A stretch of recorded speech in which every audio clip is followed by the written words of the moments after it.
Mais uma vez estamos juntos, feras, para comentarmos algumas questões das provas de hoje. E eu puxo aqui o nosso Léo, uma prova de língua portuguesa. Alguma questão chamou a sua atenção, Léo, na prova de português de hoje? Chamou, foi a questão número 3, foi um pouquinho diferente do padrão. Qual foi que chamou a sua atenção, você despertou para ela? Quando dá uma olhada nela, tem esses itens, né? 1, 2, 3, 4, parece que é verdadeiro ou falso. Sim. Só que quando você lê os itens, aí você não fica sem entender, porque... Parecia uma pegadinha. É. Professor Marcelo, e a pegadinha da prova? A questão 3. Olá, fera, vamos lá, mais uma jornada de comentários aí. O Léo tem toda a razão, Léo. Você escolheu realmente a melhor questão da prova, assim, a mais diferente, né? Todas as outras seguiram uma linha bem tradicional. A questão 3, fera, muita gente, tenho certeza, deve ter ficado com aquela pulga atrás da orelha. Oi, o que ele tá querendo assim? Como assim? Porque a resposta mesmo da questão, o gancho da questão, tá na explicação abaixo. Então, se você lesse cada um dos itens isoladamente, você não entenderia nada, porque não são afirmações. São elementos que justificariam a discordância. Ele coloca embaixo. Dentre os recursos apresentados, aqueles que indicam a discordância do autor. Então, qual desses indica a discordância? Foi a citação de anafóricos? Foi a presença do argumento tal? Então, ele queria simplesmente os elementos que tratavam ou justificavam essa discordância. Muito legal. Muito boa. Chamou a atenção mesmo assim. Muito bom. Foi uma das questões mais diferentes. Foi a questão mais diferente da prova. Marcelo, parte de gramática, como compareceu, como é que foi? A prova foi dominantemente de textos. 8 questões na prova de língua portuguesa, 4 questões de análise textual, priorizando a questão do objetivo principal temático, a tese defendida pelo autor super tradicional, todos os anos a gente observa isso aí. Os recursos estilísticos, né, utilizados também no texto, muito importante essa questão semântica, a questão 5. Sim. Toda de relações lógico-discursivas, conjunções na parte gramatical, as conjunções, como sempre, os operadores argumentativos. Na questão 4, recursos coesivos anafóricos, o fera do segundo ano, que de repente está acompanhando os nossos comentários aí. Fica esperto, fica de olho no ano que vem, SSA 3. E você, fera, que vai fazer o tradicional, estude esse assunto mais uma vez, vai cair de novo.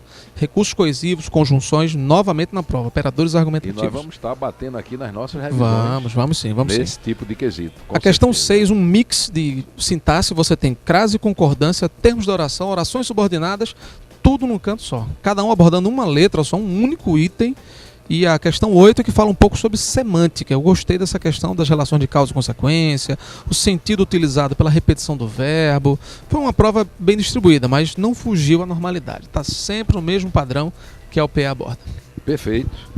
Bom, na parte de literatura, Marcelo, eu percebi o seguinte, a gente comentava até aqui no intervalo, né?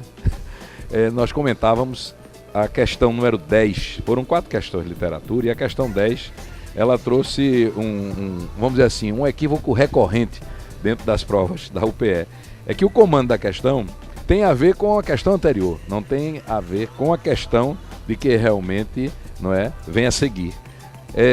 Porque na questão 9, que é a primeira literatura, vem 2 textos, um poema parodístico muito conhecido de Oswald de Andrade, o verbo cracar, do crack, da Bolsa de Valores de Nova York, em 29, e o texto Poética, que é um marco dentro do modernismo brasileiro, cujo cuja última linha poética é marcante. Não quero mais saber do lirismo, que não é libertação, do poema de Manuel Bandeira. E a questão 9 trata disso. Só que a questão 10 coloca: considere as informações a seguir sobre Oswald de Andrade e Manuel Bandeira. Só que os itens que se seguem, eles não trazem nada de Bandeira nem de Oswald de Andrade. O item 1 traz a intertextualidade marcante de um poema de Adélia Prado com o de Drummond, tratando do ícone poético do anjo, né? O anjo torto, o anjo esbelto, da Adélia, e o torto de Drummond. O item 2 também faz o intertexto de Drummond, Adélia e Mário Quintana, com o seu anjo todo molhado no seu poema. O item 3 já se refere a João Cabral de Melo Neto, Morte e Vida Severina, e A Vidas Secas, de Graciliano Ramos, também aí realizando uma certa intertextualidade no aspecto temático e também estilístico. O item 4 considera a terceira fase do modernismo, e aí destaca Guimarães Rosa. E o item 5 fala não só de Guimarães Rosa, mas também se refere a Clarice Lispector. As questões 11 e 12 são sobre as obras cobradas pelos examinadores da UPE para o SSA 3, que é o caso das primeiras histórias de Guimarães Rosa, os contos, e o conhecido romance de Clarice, A Hora da Estrela, que fecha a parte de literatura com a questão 12.